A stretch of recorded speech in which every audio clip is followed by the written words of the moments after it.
तो योगी जी, इस बार सनातन बोर्ड की बात भी आई है। कई लोग कहते हैं कि अगर वक्फ बोर्ड है तो सनातन बोर्ड भी होनी चाहिए, इस पर भी बहस होनी चाहिए, इस पर भी काम होना चाहिए। सवाल मेरा आपसे यह है, इस पर आपकी क्या राय है? देखिए, और इस पर महाकुंभ में चर्चा भी होगी। देखिए जी, मैंने कहा ना, हमारा सनातन धर्म की ऊंचाई आकाश से भी ऊंचा है। इसकी गहराई समुद्र से भी नीचे तक है। इसकी तुलना किसी मत और मजहब से नहीं करनी चाहिए, कतई नहीं। मैंने कहा ना, वक्फ के नाम पर भूमाफिया के रूप में काम करने वाले उन लोगों से हम अपनी तुलना न करें। हमारा सनातन धर्म बहुत बड़ा है जी, बहुत बड़ा है। हमें उस विराटता का परिचय देना होगा। हां, सजग रहना होगा फूट डालने वाले उन तत्वों को जो हमारी विरासत को नुकसान पहुंचाने का काम कर रहे हैं। और जहां तक आपने समाजवादी पार्टी के बउआ की बात की है, मैं बताना चाहूंगा, ये लोहिया जी के नाम पे राजनीति करते हैं। कभी डॉक्टर लोहिया को पढ़े तो उन्होंने कहा था कि अगर भारत को समझना हो तो दो बातों को याद रखना। एक, सच्चा समाजवादी वह है जो संपत्ति और संतति से दूर रहे। इनका उदाहरण आप देख सकते हैं। और दूसरा, उन्होंने कहा भारत को अगर समझना हो तो राम, कृष्ण और शंकर, इन तीनों को पढ़ो, तीनों का अनुसरण करो।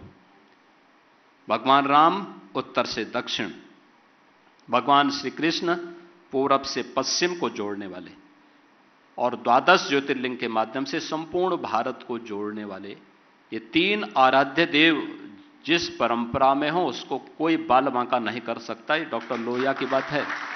तो कम से कम लोहिया को पढ़ें। तो अगर लोहिया को पढ़ेंगे तो मुस्लिम परस्ती से बच पाएंगे और आने वाली पीढ़ी को अच्छा कुछ बता पाएंगे। जिन्होंने केवल एक ही बात सोची है, एक ही बात जानी है, उन लोगों से क्या उम्मीद कर सकते? मगर जो हिंदू नेता है जो अब तक रामलला के दर्शन नहीं कर गए, अभी तक देखिए, हमारे नेता हैं जो रामलला के दर्शन करने नहीं गए, ये क्यों नहीं गए?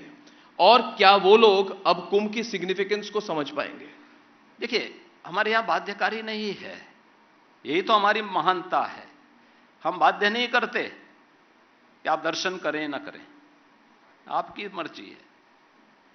भाई, जो जाएगा पुण्य का भागीदार बनेगा, जो नहीं जाएगा अपने कर्मों की सजा भुगतेगा। जाने दो सबको, उनकी मर्जी पर छोड़ देना चाहिए। और मुझे लगता है इतनी स्वतंत्रता सनातन धर्म ही दे सकता है, दुनिया के अंदर कोई मत और मजहब नहीं दे सकता। मगर वो अब तक रामलला के दर्शन करने क्यों नहीं गए? क्योंकि नैतिक रूप से इतना साहस ही नहीं है। नैतिक रूप से साहस नहीं है, एकदम नहीं है। इन्होंने अयोध्या के साथ क्या व्यवहार किया था? अयोध्या को विकास से वंचित किया जी, अयोध्या को उसके अधिकार से वंचित किया, अयोध्या को उसकी विरासत से वंचित किया।